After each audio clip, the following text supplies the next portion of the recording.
So the big question is this: how do most agents who struggle to get the information that most successful agents hoard to themselves grow and prosper without this information? That's the big question, and this video cast is the answer. Welcome to Real Estate Rockstars. I'm your host, Pat Hyben. And now, for the review of the day. Okay, I got a 5-star review here on the Certified Listing Agent course. It is great, by Noreen Williams. Everything in this course was easy to understand and very helpful. 5 stars, Noreen Williams. Thank you, Noreen, for your review, and congratulations on Rebus University's newest graduate of the Certified Listing Agent course. Guys, if you want the Certified Listing Agent course, got a free 7-day trial. Just go to futureofrealestatetraining.com. That's futureofrealestatetraining.com and get a free 7-day free trial for $7. Keep the comments coming, guys. I love them. And remember, I eat feedback for breakfast. So give me a 1-star review if you want, or a 5-star review if you want. I don't care. And the more reviews we get, the better guests we get. So please, subscribe first and then leave us a review or wherever you're listening.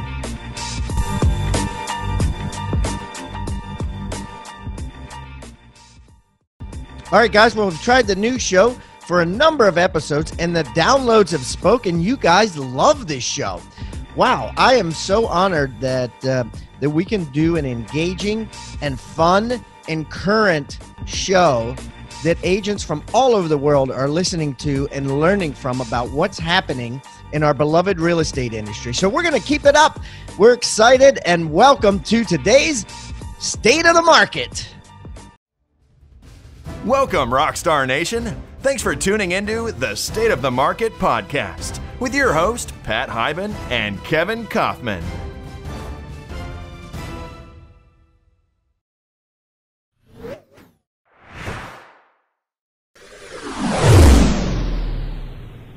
All right, Rockstar Nation, welcome to State of the Market.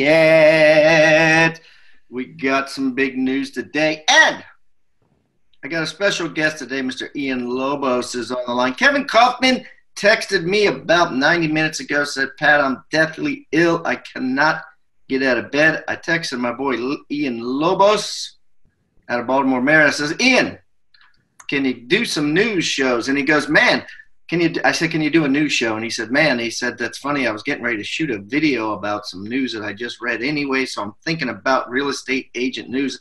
Let's do it. So here he is. I'm lucky. So Ian, welcome to co-hosting for the first time the State of the Market by Real Estate Rockstars. Thanks, Pat. What's up, Rockstar Nation? Hey, Ian, just real quick, tell everybody a little bit about yourself. Sure. I'm an agent in Baltimore. I've got a team. We do retail, residential retail, investments, and some off-market wholesale. Been doing this game for about, 7 years now, and I know you from a very popular mastermind group. There you go, boss. All right, cool. So let's get into some nitty-gritty news. First news, big news. Again, news. This company makes a hell of a lot of news these days. One of the reasons why I invested some of my personal retirement funds in this company recently, I'm thinking about double down on that too as well. But I mean, they're making big news 2 ways. Well, let's start with the first way. The first thing that Mr. Zillow did is Mr. Zillow created and launched self-guided tours. Have you seen this? The iBuyer. Yeah. So basically what it is this. So you just get your Zillow app and you go on the Zillow app and you open it up and it's basically this right now is only for the iBuyer homes, like Ian said. So basically what this means is like any house that Zillow has bought under their iBuyer program, which they're buying more and more, which just means they will buy your home for cash. Someone raised their hand, took their offer. Zillow went in and they rehabbed it. And now they're on the flip side of that and they're selling it, right? And these are the houses that Zillow has also made a bold move in, and they're showing them first. So when you go on to Zillow and you're looking for houses in the zip code of, say, 21229, the Zillow flips, right? The iBuyer flips show up first, and then all the rest of the MLS houses show up second. So not only does that happen, but now it says, tour me now. And there's a little button that says tour me now. The buyer hits tour me now. They fill out a little application on their phone, and they get a lockbox code. Yes, they get a lockbox code. They go into lockbox code and they look at the house. And as Zillow says it in their advertising, stress and pressure free. And of course, what that means is without an agent. Again, one more thing that is removing or diminishing the value of a real estate agent. So, you're in the fields, boss. So you see this. Do you see this as a threat now that they're giving out, lockbox codes, and you as an agent, Ian Lobos as an agent, is not doing it, and you're saying, hey, I'm going to meet you there instead, and I'm going to make you stressed out and feel under pressure. Talk to me. What's your opinion? Right. Well, from the agent's perspective, I have this conversation with the public a lot when they ask me my opinion. I first of all, agents need to get their game stepped up regardless. So Zillow's just adding a lot of pressure. It just means that the average agent out there, they've got to step their game up, and they've got to step their value up to a client. Because if you look at the car market, the used car market, and we were talking about it earlier, like you could do everything without a salesperson. Now, I think in the home sale or home purchase. Wait a minute, talk to me about that. Who does that? Carvana does that. I don't know if I can. Carvana. What's Carvana about? So I've never used Carvana, so I'm just kind of speaking from what I've researched online. But Carvana, you can go on, find a used car you want, get all the information you want, order it, put a deposit down. It comes to your house via a tow truck, a flatbed, gets delivered. You drive it for 7 days, risk-free. Obviously, you got to take care of it if you crash it. And then you have a choice whether you send it back or buy it. No salesperson involved, no dealer involved, so you're saving a ton of the money that they would have for overhead that they're paying the salesman. It's direct reflect and off of your bottom line. All right. Now, as a person in today's society, would you call that stress-free? I think so. I don't think I'm that kind of buyer, though. I like a salesperson involved. I really do. But would you call it pressure-free?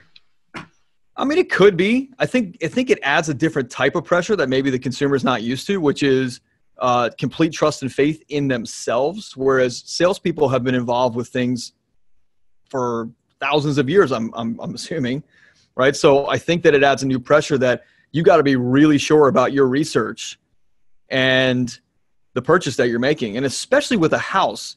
I mean, I know that the buyers we work with, obviously we're working with them, so they're not buying iBuyer houses, but I feel like they want that value. They want you to walk them through the house and talk to them about the systems and the things that we know about, that we've learned about over the years, and the lending process and the title process and closing and home inspection and how to negotiate repairs and what kind of terms we should offer. I think that's really valuable to people. And that's why I'm saying to agents, step your game up in terms of your knowledge, your education, and the value that you can offer a consumer. Or the single agent out there that's just doing a couple deals a year and just kind of surviving deal to deal, this type of thing will probably drive you out. And it's, maybe it's a game changer for everybody because it encourages all agents out there to step their game up. Well, it's interesting. So, I do not. Here's the thing. Oh, God, I hope I don't have any car salesmen that listen. But I think let's just say I think agents. I'm going to speak for agents. I think agents have always felt that they're better than car salespeople. Right? The car salespeople are not on the same professional level as a real estate agent. And I'm going to get some hate mail from car salespeople, but I'm going to just say it's based on the fact that, we got to go through a lot more education. It's more of a professional. You got to pretend. You got to be a lawyer almost. You got to read contracts. You got to, you're doing a lot more than a car salesman is. And so I think that Carvana and companies like Carvana can certainly come in and be better than car salesmen. I'll be honest with you. I was looking for a car about 2 years ago, and I went to like 6 dealers, and I test drove like 6 cars one day. I would say 4 out of those salespeople sucked. I mean, they were absolutely terrible. They didn't know anything. It was like I couldn't believe it. I just kept getting people that seemed like it was their first week on the job, you know? And then maybe 2 out of 6 like were sharp dudes or sharp people and men and women that were like good salespeople. And I don't think that certainly there's people that will beg to differ, but you know, agents for the most part are a higher professional level. So I don't feel like it's going to be as easy for technology like Carvana, where people could. And here's the thing: on Carvana, you could go into YouTube and watch videos on what are all the features of the newest, you know, Mercedes-Benz S-Class and how do I use them? Yeah. And you can watch all that shit. And most of the car salesmen don't even have time to teach you that. Most of them just sell you the car, right. You know what I mean, and give you a DVD or something to watch. I mean, so.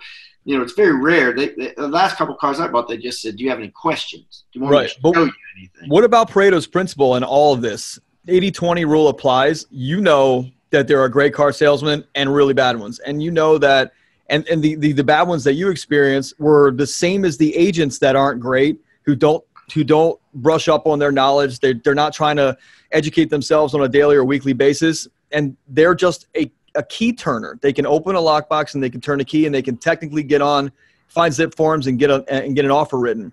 But I think that the agents and car salesmen alike that have an immense amount of value to the consumer are the people that have personal responsibility to their educational level and how much they're learning to be able to educate the consumer. And I guarantee you, if you walked into that dealership and that guy was all over you, not in a salesy way, but in a valuable educational way, you probably would have bought from the guy that was like, Pat, this car right here, tell me everything you need. And he actually like helped you decipher what you needed. Yeah. You probably would have bought from him, just like people buy from the agents that guide them, not just open a door for them. And that's, I think, the biggest difference. Yeah. And you know, the same thing in the legal industry. You know, LegalZoom came out and everybody thought that, you know, oh God, you know, lawyers are going to be, you know, don't get your law degree because it's a dying breed. But I use lawyers. And I also use LegalZoom. Like if I have, like recently I wanted to get a trading as, like I got, you know, one company and it trades as Rebus University, it trades as Real Estate Rockstars. I wanted to get a new trading as. I just went to LegalZoom and for like $90, I got a new trading as, right, done, boom. 15 minutes it took me, right? I would have never got that with a lawyer because they would have charged me $500. Yeah. It just pissed me off. But at the same time, you know, when I'm confused about something or have a big concern, you know, I'll get a lawyer involved and pay them thousands. I mean, I pay lawyers a lot of money every year. So, you know, I think the same thing is going to happen for realtors. You're going to have neighborhoods, you're going to have markets where stuff is really easy, and you're going to have agents out there that spin buyers off, and they're going to be like, that agent sucked, I hated them. And the husband's going to go, you know what, honey, you know, let's just do this online. We can do this ourselves. You know what I mean? And on some level, now, you know, Zillow hasn't done this, but, and I don't know how this works. Here's a question, right? So let's say if the buyer goes through this app, right, and they look at all these houses with Zillow, how do they buy it? Like, do they need an agent to buy it? Because Zillow doesn't have agents. So then But Zillow's got a mortgage company now, don't they? Yeah, well, that was the next thing. So the answer to that question, Ian, I don't know. So we're moving on to the mortgage company. So I guess they use an agent, and then they probably charge an agent a referral fee. And like Kevin and I said last show, you know, that referral fee guarantee, you're going to see that go to 50% because you can have, you know, Ian, if somebody gave you, if Zillow gave you a lead that said this person has already looked at the damn house through our lockbox and wants to buy it. And they're qualified. Will you write the offer for half of your commission? Are you going to say that? Yeah. Why not? Take that deal? Why not? Of course. Yeah. So that's what's going to happen. So, and it probably already does. Cause this you mean like a Redfin model?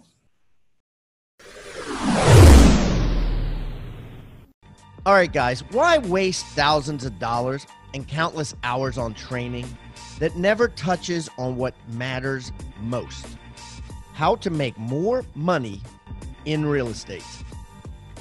For just $7, you can start a 1-week trial at Rebus University today. And what that means is $13,000 worth of real estate courses on how to make more commissions will be available to you for $1 a day. It's all you can eat. Go in there and take them all if you can. Only $7. To start your 7-day all-access free trial, go to futureofrealestatetraining.com. These courses are guaranteed to get you more listings, more leads, and more commissions. Futureofrealestatetraining.com, or just text the word trial to 444-999. That's TRIAL to 444-999.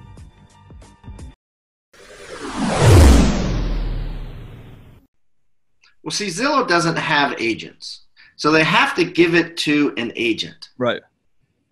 So, Redfin has agents. But do you think Zillow is going to have agents? I mean, that's been talked too. Yeah, absolutely. Yeah. Unequivocally, they'll have agents. Why not? They keep saying they won't. They keep saying they won't, but they will. Because you know what? They just opened the mortgage company, which you mentioned. Tell me about that. I mean, I think aside from it's a mortgage company, I think the biggest play here is that it's all vertically integrated at this point for Zillow. They're a juggernaut. And yeah, like Redfin was just an online lead tool. And now all of a sudden it has agents and it has all this power. And I think the same thing with vertical integration. Zillow's going to be able to, they're going to buy the house, own the house, show you the house without, or you'll have the option, take an agent or not. We'll get you pre-qualified so that when they send the leads out, I think the leads are worth way more. And I don't think I don't think it's a 50-50. I think that's Zillow's going to take way more from me.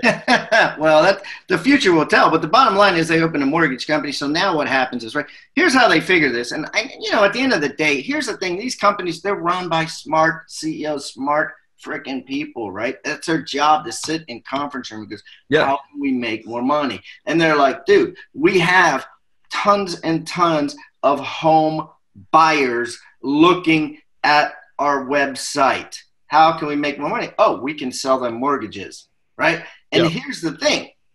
The mortgages are easy to do online, dude. I mean, most mortgages now are done online, whether you have a mortgage officer or not. I was talking to a broker the other day, and I was like, do you have processors? He goes, no, not processors. My AI is a processor. Right. If somebody doesn't turn in their verification of employment, the AI is constantly emailing them saying, give me your verification of employment. I don't need a processor to pay $70,000 a year just to call them and remind them about that shit. So the loan is already being done online. So they're doing online loans. And the interesting thing is, so now not only are they taking the commission, part of the commission, a lot of the commission, whatever that's going to be, away from the agent, they're going to, and taking the control and the ability for them to show the house. But then they're taking that mortgage business away. Now you might say, well, no big deal because I'm Ian, I'm a single agent and I don't make any money on mortgage anyways. But where this hurts is where these companies, where most companies now, a lot of brokerages now, their only thing that makes them a difference between profitable and unprofitable is the mortgage and title. Yeah. That's it. I mean, a lot of these companies are built on, you look at, and I've seen the profit losses, dude. You look at them and they're like, break even when it comes to the agent's caps and the agent's splits and all that, the processing fees and all that stuff is all break even. And then when it comes to profit, it's like mortgage and title. Thank God for mortgage and title. Yeah. So now Zillow's like, oh, guess what? We're going to take some. Not only are your listings on there, not only are we going to let put our listings first before your agents, but not only are we going to let an agent's name and a form be filled out for a Zillow Premier agent that's giving us cash or whatever, or we're going to get it and we're going to follow up on the lead, but we're also going to steal the mortgage business. So, I mean, I want to be objective here and kind of look at the other side of the coin. I think that what Zillow is doing, although from an agent's perspective, with a fairly large team, I think there's things that I don't love about it. And for the real estate market, as far as agents in general, I mean, I think it's going to create a lot of options and opportunity for people, because there's a lot of agents out there that are not super high D, not super high I. They like the business. They can do okay, but they're not business owners necessarily. They're not lead generators. They're not pumping business, but they do require and do want to make more money. And objectively, Zillow is going to open up the door for them to be able to stay in the business, make a little bit more money, not have as much work, not have to build a business and hire employees and all the BS that comes with like every moving part in these big businesses. But, I think that that's going to be kind of cool for some agents, because all this tech and all this AI and all these systems and processes that take the human element out, they're going to take agents out, just like they're kind of taking car salesmen out. And just, I'm saying car salesmen because, it's not a similar business, but it's just what I said first. But I think it's going to also open up the door for agents to have other opportunity, which is cool. Yeah, it's going to be interesting. You know what I mean? Right. And the more opportunity is, like you said, and a lot of agents would prefer this. You talk to a lot of agents and they're like, hey, I'll give you a buyer that's pre-qualified by our mortgage company and has already seen the house, or, you know what I mean? Or is already in our system and we've already talked to them. Our call center has already talked to them 16 times over the last 6 months and they're finally ready. They're going to be like, 50% no brainer, maybe more. And I don't know if Zillow will, I say unequivocally Zillow wants to get into the real estate brokerage business, but on one hand, I think maybe they don't want to because they don't need to, right? Because if they can control what they actually pay to the agent and what they actually keep, and have all these agents running around that and supervised by other people who are brokers, quote unquote. Yep, no fixed costs, no big stuff, no big building. Why would they take all that risk? You know what I mean? They own they own the space already, right? I mean, think about like the disruption over like the last couple of decades. KW was a major disruptor, bring in the business aspect, the team aspect, the profit share aspect, you name it, disruptor, and adding new value to the market. And then from that, it opened up another avenue where all these other brokerages that are not, I would say, asset-based or like building-based or whatever you would call it, like an EXP or a Compass, which I think Compass does have offices, but still, like, it opened that up. Now Zillow is going to open up even more. So what happens to the old dinosaur, brokerages that are just not tech-based, not hanging? They're probably going to go by the wayside at some point. But like, I was reading a stat that Inman put out that 60% of all homes are going to be looked at through iBuyer program in 2024. That's not that far away. That's 5 years. But what does that mean? Like, so what you're saying is it's not 60%. Certainly not 60% of homes are going to be bought online by an iBuyer. Well, not through the program that Zillow's got now, which is where Zillow, it's like a wholesale. Where you lowball, it's a flipping. It's a large-scale flipping company. Right. But in that article, what they had said was that 60% of the people purchasing homes in the United States, and obviously who knows what that number is, if it's true or whatever. Yeah. But if that's even halfway true, that an iBuyer program of some capacity is going to be responsible for helping buyers buy homes, then major shifts have to be made now. Well, I think in that realm, what they mean by iBuyer is just them finding out what it's worth online without an agent. Oh, this was no agent to purchase. So to tour, to purchase, mortgage, title, all integrated, no agents involved. No mortgage, no loan officer, no real estate agent, no title processor. All by what year? 2024. That's an interesting. I mean, think about 5 years ago and 5 years before that. Prediction. So what year are we? 5 years. I mean, that's a short period of time, dude. But look at 10 years ago. Like 10 years ago, look when you got into real estate.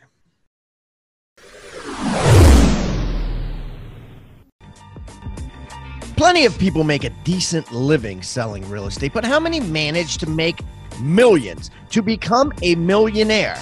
Imagine how much more profitable your business would be if you had the chance to learn from someone who actually made their millions selling real estate. Rebus University instructors know what it takes to build a highly successful, highly lucrative real estate business because they've done exactly that. These self-made real estate millionaires spent years in the trenches, identifying exactly what works in today's markets. And that's exactly what they teach.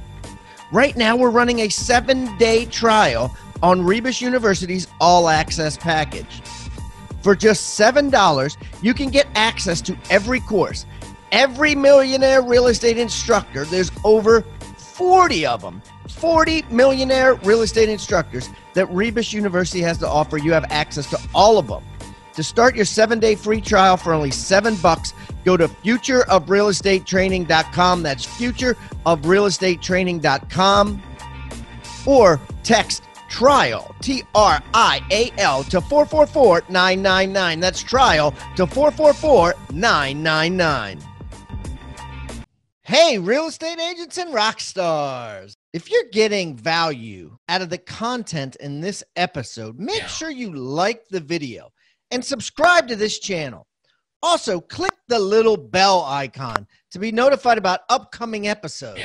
And I would also love it if you left a comment and shared the most impactful tips and tactics you've learned from the knowledge shared in this episode, or even maybe make a suggestion requesting a topic of what you'd like to learn in future episodes. I welcome any feedback below. Now, back to the episode. I know. 50 years ago. I agree that's the way it's going. I don't think I agree with that 5 year. I mean, you still got all these little mom and pop brokerages. Oh, it's speculation. Don't even use apps. You know what I mean? They got flip phones. But isn't that on the major? So I have these conversations with people a lot. They'll say, "Hey, I read in the Wall Street Journal that home prices are soaring." And I go, "Yeah, Wall Street Journal is national, but like your neighborhood and the neighborhood next to it is not the same thing. We know that in Baltimore very specifically. But like, and then you also have places in LA that, like the guy we talked to last week." They're in little tiny neighborhoods, and they're just a little mom and pop shop in a neighborhood, in a residential neighborhood, and they're getting all their deals from within those neighborhoods. So iBuyer, I don't know if iBuyer is going to be able to get into something like that. So this is for major metros. Well, it's interesting. And see, here's the thing that the brokers, going back to the Zillow thing, the brokers actually have the ability to not advertise on Zillow. Yeah. But they won't because – why? Because market share. Zillow, most people see it online first, and Zillow has the biggest market share. Right, because they're going to go search for their home. They're going to type in their address, and they're going to be like, "Ian, where is it?" And you're like, "Well, you got to go to ianlobos.com." And they're like, "I can't find that." And they're like, then the inevitable question is, why aren't you in Zillow? Right. So Zillow has that power, right? I mean, like even Keller Williams went to them in 2016 and threatened to like pull all their listings off. Right. Because what was happening is, and it still happens, is like other agents' names show up under your listings. Right. Right. And so KW went and said, we don't want the names of a Coldwell Banker agent under my agent's listings. Right. We're going to pull them all out. And Zillow then said, listen, here's the deal. We won't do that, but we want to put like a see this home button and give it to a non-Keller Williams agent or a traditional, like an agent that's paying. So they kind of compromised and they reached that deal. And I read online, there were some comments, and one agent was saying that, the way to do this is if all the agents got together, like Keller Williams did, all the brokerages got together and threatened not to put their stuff on Zillow, that they could then force Zillow to, change the way they're doing things. And how likely is that? Unlikely. Yeah. It's just not gonna happen, right? Why would they? Right? They got such the power. Right. It'd be like no. You know what I mean? They'll figure it out then everybody out there would be like, you know, how come I can't find Remax houses? And here's the thing. Let's say even if KW pulled every listing, let's say they followed through with that threat, right, and pulled every single listing off of Zillow. According to whatever the stats are, and, you know, the ghost agent debacle has kind of screwed up these stats. I don't know how many agents, you know, but let's say that the current thing online is 168,000 agents roughly or whatever. So that's out of 1.3 million agents, you know, you're looking at about 13%. So, you know, there's still 87% of the listings would still be there. And then the Keller Williams agents would be at a disadvantage because the people would be like, well, how come you're not on Zillow? And then they'd list with Remax, who goes on Zillow. Right. You know what I mean? And, yeah, totally. So anyways, it's, I mean, there's always a way, there's always a way to take the juggernaut down. However, most of the juggernauts in today's world, in the real estate world, are moving at such a fast pace with tech and AI that the systems learn so fast that you don't have time. You don't have time to you can't catch up. The systems are learning it. It's not even human anymore. There's a human programming the system. The system just through AI just learns. So you kind of just have to go with it and see what happens. But I'm telling you, at the end of the day, there's still the human element for right now. I've got a really good buddy that would completely disagree with that. And he loves AI. He's absolutely in love with AI and wants to remove the human element, which is always the element that is unpredictable. However, in the next 5 years, I think the best advice is for agents to step their game up in terms of their educational level and their value proposition to the public. And that's really it. The amount of tools and all the things that you can offer, it's relative to how much somebody actually needs it or knows about it or wants it. But if you can step in and you know your facts about a neighborhood, you know your stats on mortgages, you understand the buyers, you understand how negotiation works and how home inspections work and how houses actually work, and you've educated yourself, you'll be fine. And you'll get more business over the next 5 years until the iBuyer thing takes or whatever happens. But at least you'll have a solid book of SOI business that you can pull on because they love you and your value. And that type of consumer, I don't think is going to go to an iBuyer when you've shown them that you can over offer value. You can offer way more value than they even know is possible. And that's how we run our businesses here is education's key. Step your game up every day, step your value up to the consumer every single day. So they don't have a choice. They don't even need to make a choice. They just look at you and go, damn, this guy knows his stuff. I'm in, let's do it. Help me buy that house. Help me sell my house. It's easy enough. Yeah. And it's a much slower process. I don't think people are going to pick it up as fast as 5 years. I mean, that's a really fast time, and people just don't understand it. They don't get it. You know, I mean, I had a friend of mine just, they didn't want to use any, you know, I'm not licensed in South Carolina, but they were looking at a house here. They actually, you know, and the agent on a listing that they wanted to buy that they saw in an open house was the seller's daughter. So they didn't want to, so she didn't want to do the deal. You know what I mean? Like she didn't want to do the deal, because it would be a conflict of interest and all this. So she said, go find an agent. And certainly they could have went online and used an agent that gave them half their commission back, like Redfin or whatever. Yep. You know what I mean? They could have done that, but they didn't know to do that. All they knew was to go to the local market, the local real estate company on the side of the road that they drive by every day and pop in and get an agent and say, will you write this offer for us? And so how often does that happen? I think it happens more than you think. And I think it happens more in a lot of these rural areas too. Yeah. It's like, they're not thinking, hey, well, let me go online and people aren't aggressive like that. Let me find out the best way to maximize my benefit. Yeah. That sort of thing. They just want to, just like people all the time, just go in and like, oh, I need to buy a new car. Okay, well, they don't negotiate. They just buy it. You know what I mean? Like, oh yeah, what's the payment? Cool, yeah. You know. I think it comes down to the fact that a lot of the consumers, I know a ton of consumers that already know this, but there's a lot of consumers that just don't understand what an agent actually can do for them because they've had some bad experiences with some scummy agents that have been just, again, key turners and door openers and alarm turner offers. You know what I mean? And so comes back to education. What does an agent actually do? And that's how car dealers get scummy, or how agents are identified or compared to, a typical used car salesman. But I know some used car salesmen that are making very big money, and they're great at what they do because their value that they offer. And people, they get referrals, they get repeat business. So, yeah, I think it all has to do with your market and the type of people that you're attracting into your life. Yeah.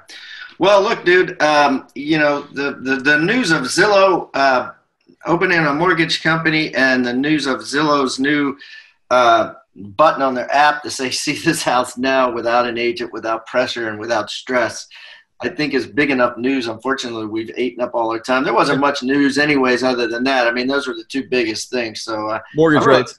Yeah, mortgage rates, they dropped a little, but, it doesn't I don't know, I mean, really, you got to think to yourself, if you haven't bought a house yet at these low ass rates, is it really better get in on it.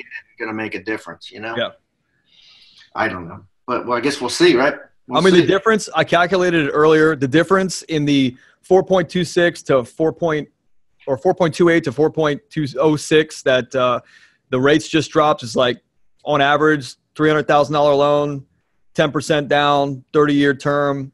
It's like $30 difference between those rates. So it's not significant, but it's significant enough over time.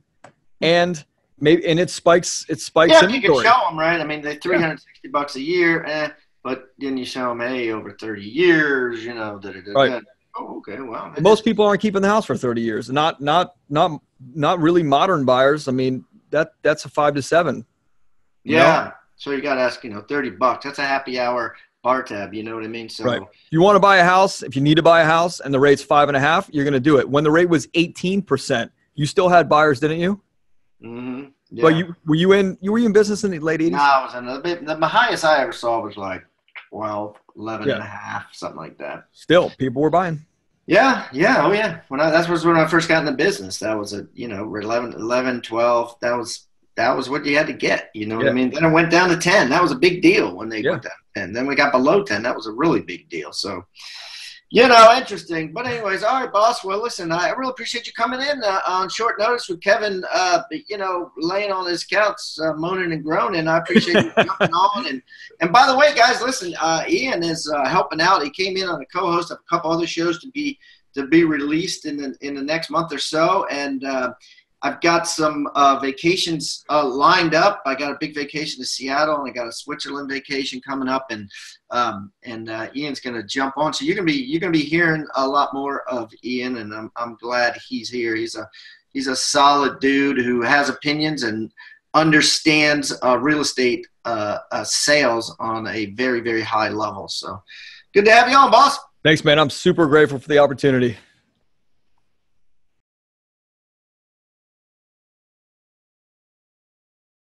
Thanks for tuning into the State of the Market podcast with your host, Pat Hyben and Kevin Kaufman. Thank you so much for listening to the State of the Market. If you have any news you would like us to cover, please go to Next Level Agents on Facebook or send an email to info@rebusuniversity.com. That's info@Rebus University, REBUS University.com, and we'll be sure to bring it up.